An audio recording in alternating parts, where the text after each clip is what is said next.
Save it. I cut her off. You made your bed. Now you get to lie in it. There was a long pause before she spoke again, her voice cracking. I messed up, okay? I know I did, but we can fix this. I'll do whatever it takes. What would you do if the person you trusted most betrayed you in the worst way possible? Imagine starting the new year with the shocking discovery that your partner has been lying to you for months. And the proof is right there, staring you in the face. In today's story, we dive into the heartbreaking tale of a husband who uncovered his wife's infidelity in the most unexpected way, and how he decided to leave her life in ruins before walking away for good. Have you ever faced betrayal like this? How would you handle it? Would you seek revenge? Or would you simply walk away? Let us know your thoughts in the comments below. Your take might surprise us all. Thank you very much. Now let's begin the story. Marriage is a funny thing. You walk into it starry-eyed, believing you've found your forever. For a while, it's perfect. The honeymoon phase is filled with excitement, and even the most mundane moments become adventures because you're sharing them with the one you love. That's how it was for me and Lisa. When we got married 7 years ago, I truly believed I had hit the jackpot. She was smart, funny, and had a charm that made her the center of attention in any room she entered. But over time, things started to change, or maybe she did. Looking back now, I see the signs. They weren't glaring, just subtle shifts that you wouldn't notice unless you were paying close attention.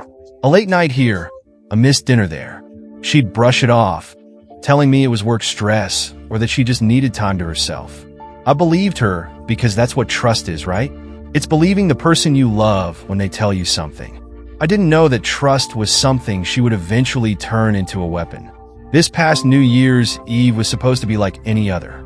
We usually stayed in, watched the ball drop on TV, and toasted with a glass of champagne. But this year, Lisa had plans, a party at her coworker's house. She said it was a work thing, but the way she lit up when she mentioned it felt off.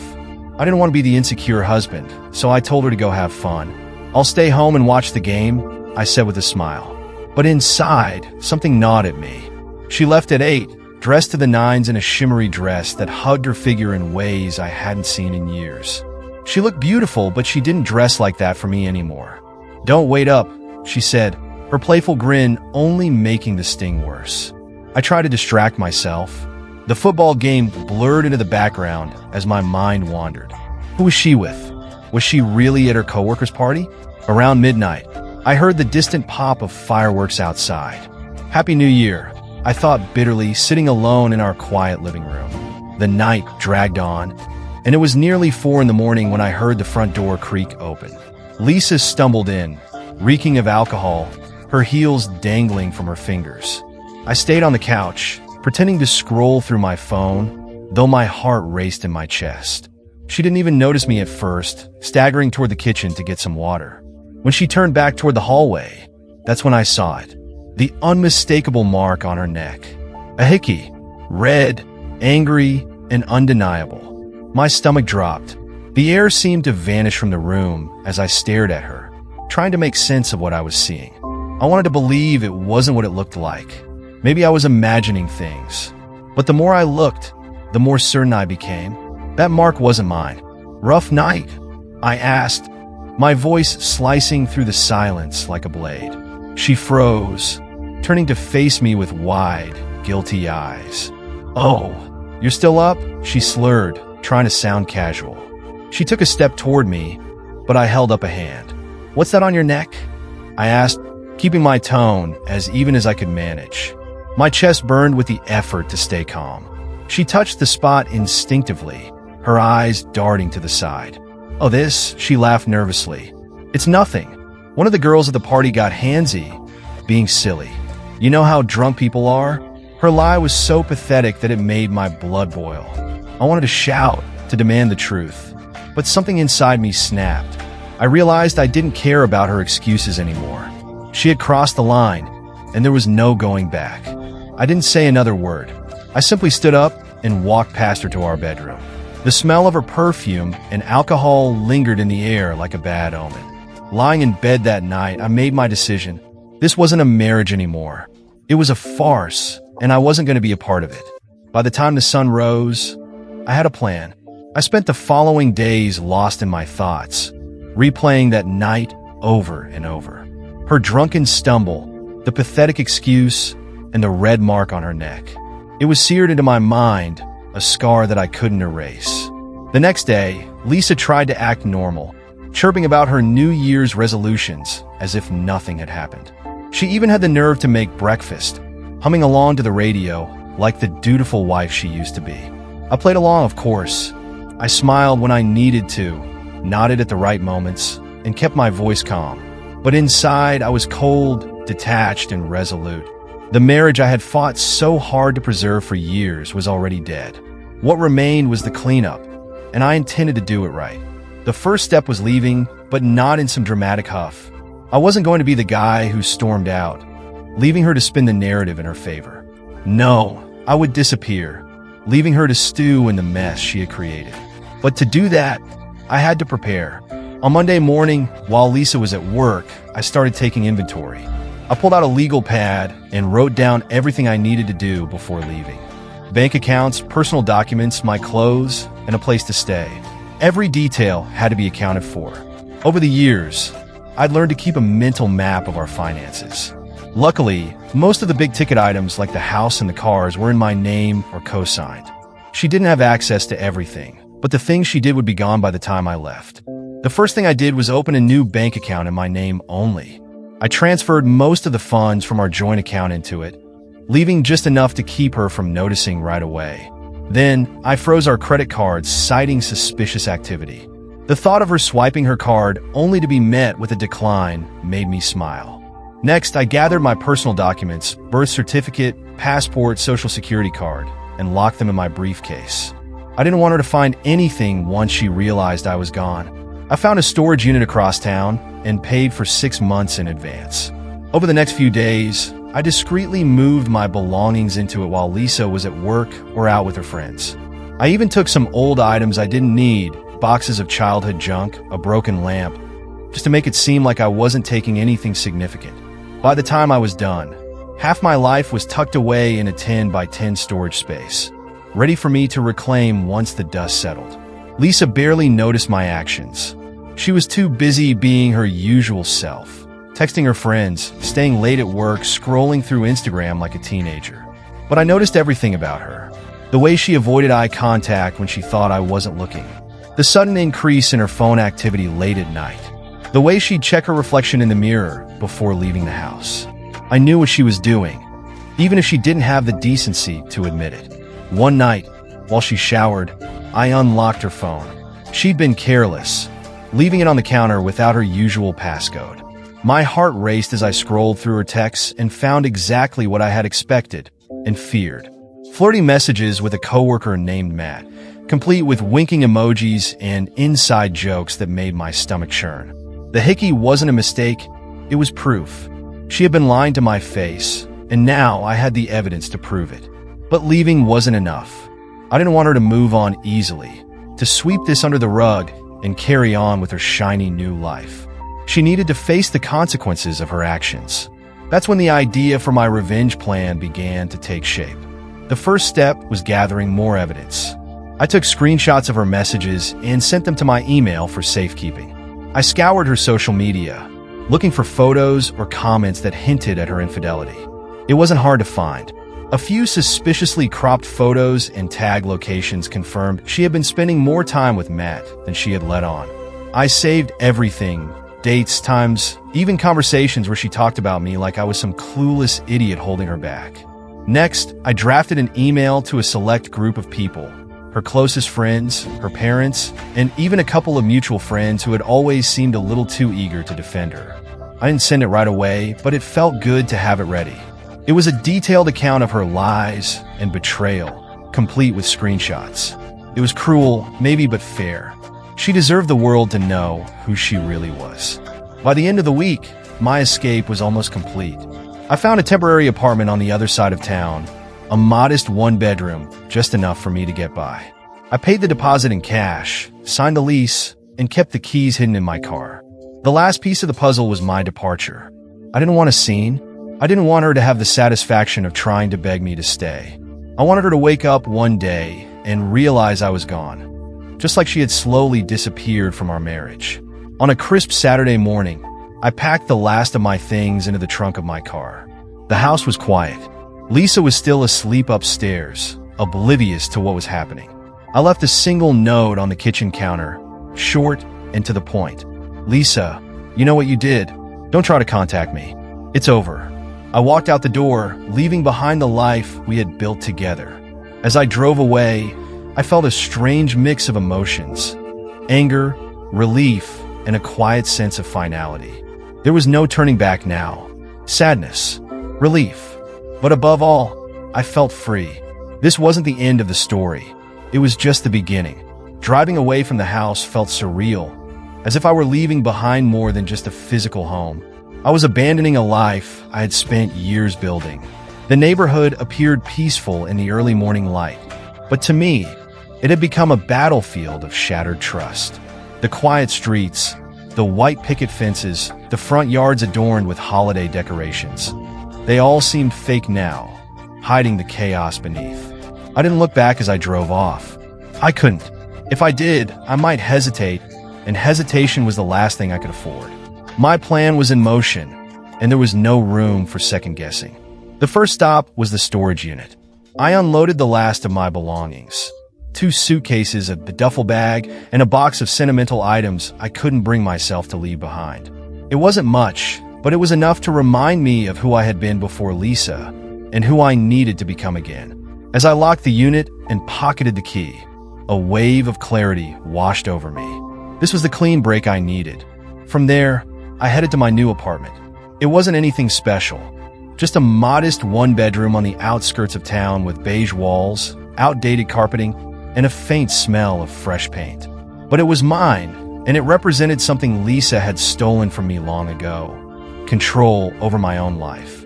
I dropped my bags inside and stood for a moment in the empty living room, absorbing the quiet. This was my new beginning.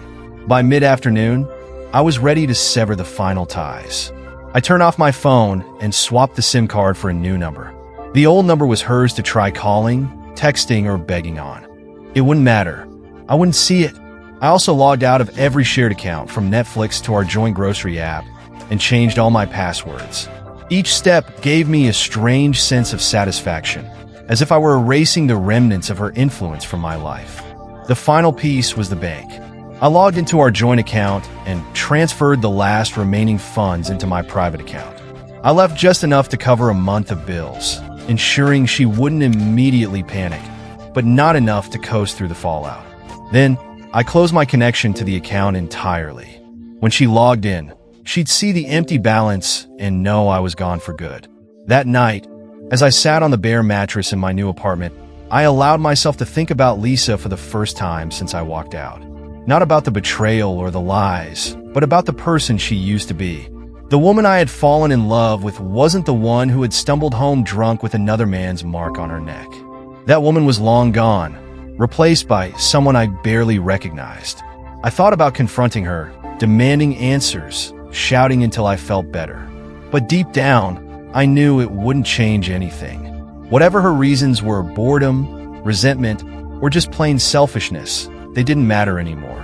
What mattered now was that I had taken my life back. The next morning, I checked my email. My inbox was flooded with automated updates, subscription cancellations, notifications from the bank, and, surprisingly, an email from Lisa's mother. She must have discovered the note. Her message was brief but telling. "I heard what happened. Call me when you're ready to talk. We're worried about you." I deleted it without responding. Lisa's parents had always been good to me, but I wasn't ready to be pulled back into their orbit. Not yet. For now, I needed distance from her, from them, from everything. As the day wore on, I imagined Lisa waking up in our empty house. At first, she'd probably feel the hangover, the dull ache in her head, and the groggy confusion about the night before. Then she'd see the note. She'd read it once, twice, maybe 3 times, trying to make sense of it. Maybe she'd think it was a joke. Maybe she'd even laugh, assuming I'd come back after cooling off. But as the hours passed, reality would sink in. She'd check the closets, find my side empty. She'd notice the missing toiletries in the bathroom, the gaps in the bookshelves, the absence of my car in the driveway. Then she'd try to call me and hit a dead end. The thought brought a grim sense of satisfaction. She would feel the silence, the void I had left behind, and for the first time, she'd understand what it meant to be truly alone. By evening, I allowed myself a small indulgence, a cold beer and a takeout burger from the diner down the street. It wasn't much, but it felt like a small victory. I sat by the window of my apartment, looking out at the quiet street below, and realized something strange. For the first time in years, I felt at peace. Lisa's betrayal had broken something in me, but it had also given me a gift. It had forced me to confront the truth, not only about our marriage, but about myself. I wasn't the man who would let someone walk all over him, and that, in the end, was the greatest freedom I could have ever gained. I was the man who would rebuild, no matter how long it took. As I finished my beer, I reflected on the next steps. The revenge plan wasn't over yet, and Lisa's reckoning was just beginning. She needed to face the consequences of her choices, and I would make sure that happened. Tomorrow would mark the start of that process. But for tonight, I allowed myself the luxury of simply breathing. The day after I left, I felt a mix of apprehension and vindication. Somewhere in that house, Lisa was waking up to a new, harsh reality. She probably thought the Hickey and her lies would blow over, that I would stew in anger for a few days and come crawling back. But this wasn't a fight she could charm her way out of. She had no idea that I was the one pulling the strings, orchestrating her unraveling. That morning, I logged into the dummy email account I had created specifically for this purpose.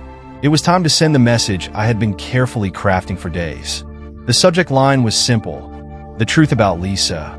Attached were screenshots of her text conversations with Matt, filled with flirty exchanges, jokes about me, and one particularly damning message where she confessed to hooking up with him for months. The email was sent out to her closest friends, her parents, and a few mutual acquaintances. Just enough people to ensure the news spread fast. I made sure to keep the tone measured, focusing on the facts rather than letting emotion cloud the message. This wasn't about revenge. It was about making sure everyone knew exactly who she was. At the end of the email, I added a single line: Lisa doesn't deserve your sympathy. She deserves accountability.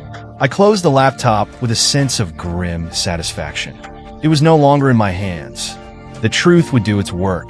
Meanwhile, Lisa was beginning to feel the consequences of my absence. She tried calling me multiple times that morning, each attempt going straight to voicemail. I imagined her sitting on the edge of our bed, staring at her phone, cycling through confusion, frustration, and eventually panic. Her next move, predictably, was to call my family.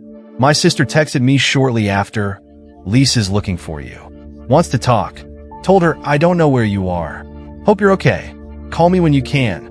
I didn't reply. Lisa wouldn't find any allies there.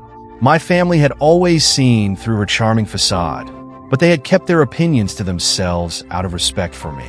Now, they had no reason to be diplomatic. By the afternoon, the fallout began to spread. Lisa's friends started confronting her. One of them, Megan, even forwarded me her response to the email.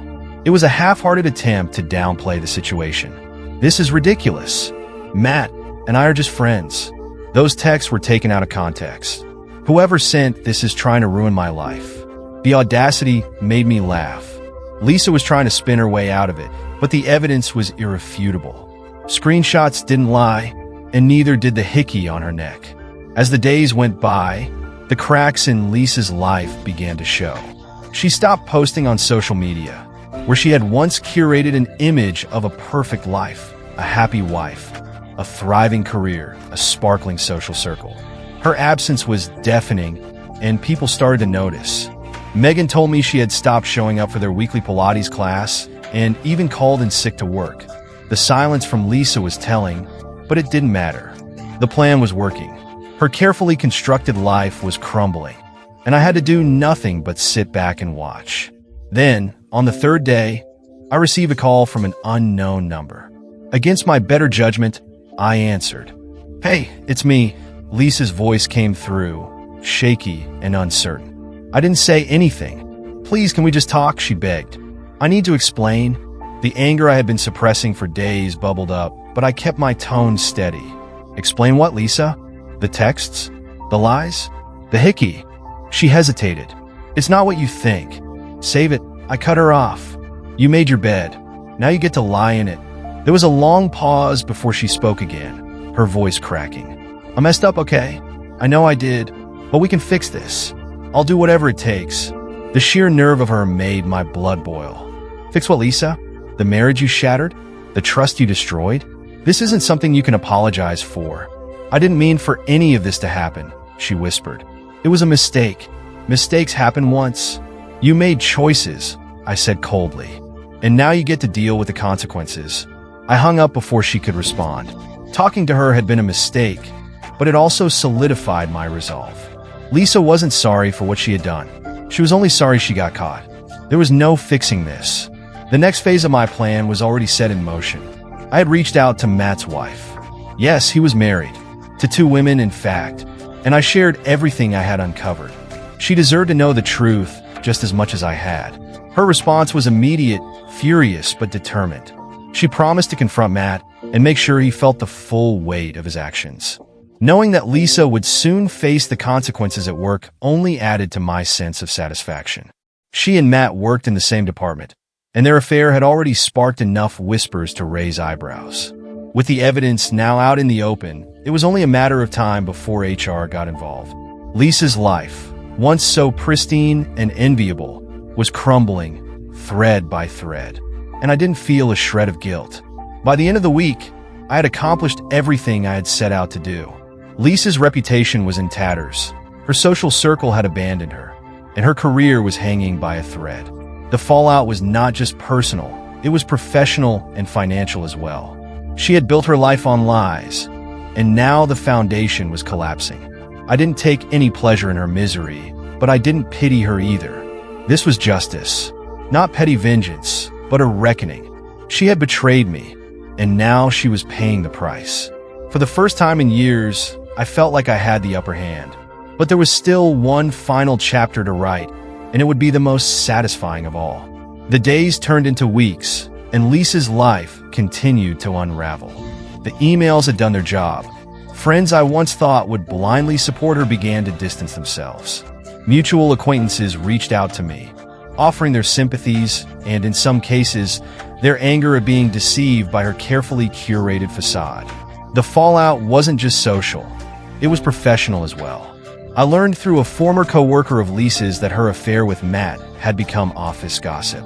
HR had been alerted to their relationship, and both of them were under investigation. Apparently, Matt's wife, furious and armed with the evidence I had provided, had taken matters into her own hands. She had called Lisa's employer directly to expose the affair. Lisa was on the verge of losing everything she had once valued, and as much as I hated her for what she'd done, I found no joy in it. This wasn't about gloating. It was about ensuring she faced the consequences of her actions. One evening, I received a text from Megan, one of Lisa's former friends. Megan, she's been trying to get in touch with you. Says she wants to talk in person. Are you going to meet her? I stared at the message for a long time. Part of me wanted to ignore it, to continue the silence that had become my armor. But another part of me, curious and unresolved, wanted to see her one last time. Not to reconcile, but to make it clear that the person she once knew was gone, just as she had destroyed the man I used to be. 2 days later, I agreed to meet her at a neutral location, a coffee shop on the outskirts of town. I arrived early, choosing a corner table where I could see the entrance. The coffee shop was quiet, with only a handful of patrons scattered across the room. The smell of freshly brewed coffee filled the air, but it did little to calm the unease that settled in my chest. When Lisa walked in, she looked different. Her hair was pulled back into a messy bun, and she wore no makeup. She looked tired, frazzled, a shadow of the confident woman I had once known. Her eyes scanned the room until they landed on me, and I saw a flicker of something, relief, perhaps, or desperation.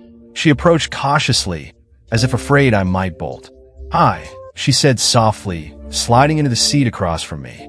I didn't respond, just watched her. For the first time in weeks, she looked vulnerable, stripped of the usual bravado. "Thank you for meeting me," she began, her hands fidgeting with the edge of her sleeve. "I didn't know if you'd ever speak to me again." "I'm not here for small talk," I said evenly. "Say what you need to say." She swallowed hard, glancing down at the table. I know I've hurt you. I know I've destroyed everything we had, but I need you to understand. Stop! I interrupted, my voice sharper than I intended. I don't need your justifications. You cheated. You lied. You turned our marriage into a joke. That's all I need to understand. Tears welled up in her eyes, and she quickly wiped them away. It wasn't about you, she said quietly. I know that sounds terrible, but it's the truth. I was unhappy, and instead of talking to you, I made the worst mistake of my life.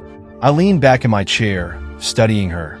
Do you even realize how selfish that sounds? You were unhappy, so you destroyed everything instead of fixing it or leaving. Her voice cracked as she responded. I didn't want to leave. I loved you. I still do. The words hit me like a punch to the gut, but they rang hollow. You don't destroy the people you love, Lisa. You don't betray them. You loved yourself, your needs, your desires, and I was nothing more than collateral damage. She didn't argue. Instead, her composure shattered completely as she broke down, her shoulders trembling as she sobbed into her hands. For a fleeting moment, a pang of pity gripped me. This wasn't the strong, confident woman I had fallen in love with. This was someone broken, drowning in the consequences of her actions. But that pity didn't erase the damage she had caused. The pain she had inflicted remained, undeniable and permanent. When she finally managed to compose herself, she looked up at me with red-rimmed eyes, her voice fragile as she asked, "Is there any chance at all, that we could fix this?" I shook my head, the weight of my decision settling heavily upon me. No, Lisa, there's no going back from this. You made your choice, and I made mine. The person I was, the person who would have forgiven you, is gone. You killed him. Her face crumpled at my words, and she nodded, as if she had expected this answer all along. I'm so sorry, she whispered, the words hollow and inadequate. I hope you are, I replied, standing to leave. Because sorry is all you have left. Walking out of that coffee shop felt like closing the door on a chapter of my life I would never revisit. Lisa would have to face the fallout of her choices without me, and I would move forward, free from the weight of her betrayal. The decision was made, and there was no turning back. The exit from that coffee shop marked the end of one life and the beginning of another. For years, I had built my world around Lisa, her needs, her dreams, and the version of us that I believed in. Now, I was free to rebuild, not as part of a couple, but as my own person. The road ahead was uncertain, but it was mine to navigate. In the weeks that followed, I immersed myself in the process of moving on. My first priority was settling into my new apartment. It wasn't much, but it was a blank slate, an opportunity to create a space that reflected me, rather than a compromise between two people. I spent weekends at thrift stores, picking out furniture and decorations. It was therapeutic in a way, reclaiming my identity one piece at a time. I also began reconnecting with old friends, people I had unintentionally drifted away from during my marriage. When I explained what had happened, most of them were supportive, though a few admitted that they had seen signs of Lisa's discontent long before I did. That stung, but it also reinforced the importance of rebuilding relationships that had faded while I had prioritized her over everyone else. Work became my refuge. I threw myself into my job, taking on new projects and working longer hours. It wasn't just a distraction, it was a way to prove to myself that I was still capable, still valuable. Slowly, the results began to show. Promotions, raises, and the respect of my colleagues. It felt good to excel, to be recognized for my efforts, something I hadn't felt in my marriage for a long time. One evening, as I was cleaning out some old boxes, I found a photo of Lisa and me from our honeymoon. We were on a beach, both smiling, unaware of the pain that would come years later. I stared at it for a long time, wondering where things had gone wrong. Was it my fault? Had I missed signs that could have saved us? Or had she simply changed in ways that I couldn't control? In the end, I decided to let those questions go. There was no point in dissecting the past when the future was waiting for me.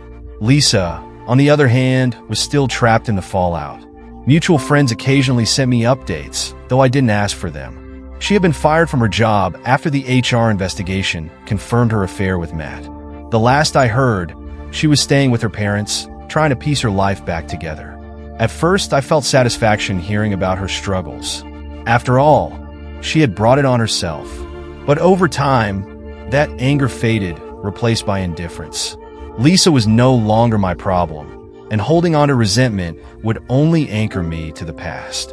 About 3 months after I left, I received a letter from Lisa in the mail. It was handwritten, the words scrawled unevenly across the page, as if she had been crying while writing it. She apologized again, not just for the affair, but for the years of emotional neglect and deceit that had led up to it. She said she didn't expect forgiveness, but hoped I would find happiness. I didn't write back. Her apology felt sincere, but it didn't change anything. Forgiving her wouldn't erase the betrayal, and it wouldn't bring back the man I had been before she shattered my trust. I folded the letter and put it in a drawer, a reminder of what I had overcome. Months turned into a year, and life began to take on a new rhythm. I started dating again, though cautiously. Trust didn't come easily after Lisa, but I was determined not to let her actions dictate my future. I met someone, a kind and grounded woman named Sarah, who had also been through her share of heartbreak. We found a bond in our shared stories, a quiet understanding that only those who have been through similar pain can truly appreciate. Sarah wasn't like Lisa. She didn't enter a room and light it up with charm or seek the spotlight. Instead, she exuded warmth and authenticity, qualities I hadn't realized I had been missing during my marriage. With Sarah, there were no games, no ulterior motives, only sincerity and a genuine connection. For the first time in years, I allowed myself to feel something close to hope. One evening, as we sat together on the couch in my apartment, laughing over a terrible movie we had stumbled upon, she turned to me with a thoughtful expression. "You seem lighter these days," she said, "like you've let go of something heavy." I paused, considering her words, and realized she was right. I had, in fact, let go of the anger, the betrayal, and the version of myself that had been tied to Lisa's mistakes. I was no longer the man defined by what had been done to me. I had become someone new, someone stronger, and the weight of the past seemed to have shifted out of my life. "You're right," I replied, pulling her closer. "I think I finally have." As we sat there, the past no longer felt like an anchor. Lisa's betrayal, once so all-consuming, had slowly transformed into just another memory, another chapter in a story that no longer held sway over my present.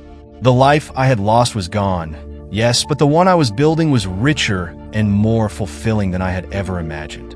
In the end, Lisa's infidelity had given me something I never expected: the freedom to rediscover myself and the strength to rebuild.